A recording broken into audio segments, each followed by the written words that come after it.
Under the latest proposal by the United Nations Secretary General, around 100 international experts will be deployed in Syria in the coming months to oversee the destruction of the country's chemical weapons, a UN spokesperson said on Tuesday. The Secretary General sent a letter to the Security Council yesterday afternoon proposing the establishment of a joint mission of the Organization for the Prohibition of Chemical Weapons and the United Nations in order to receive the timely elimination of the Syrian chemical weapons program in the safest and most secure manner possible.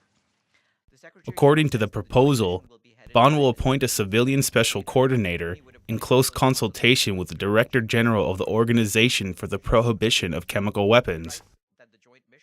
An advanced team of around 20 inspectors from the OPCW arrived to Syria last week and on Sunday began dismantling and destroying the chemical weapons arsenal and the equipment used to produce it.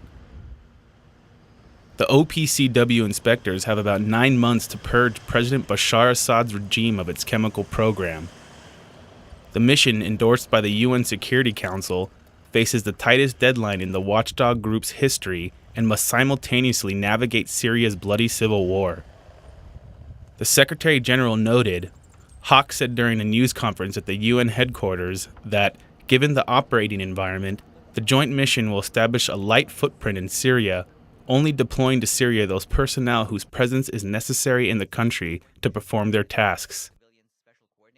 According to the proposal, the UN will primarily take care of logistics, security, liaison, medical support, communications, and administration at the support base that is to be established in Cyprus. The experts are facing a complicated process to eliminate Syria's estimated 1,000-ton chemical weapons stockpile and the facilities that created it. It's quite a challenge because as the letter makes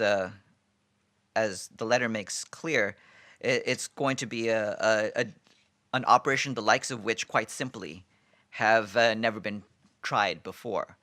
And given the wartime circumstances on the ground, as well as the dangerous nature of the chemical weapons that are to be destroyed, this is a challenging task, and we'll see what the experts can come up with. Damascus developed its chemical program in the 1980s and 1990s, building an arsenal that is believed to contain mustard gas and the nerve agent sarin VX and tabun.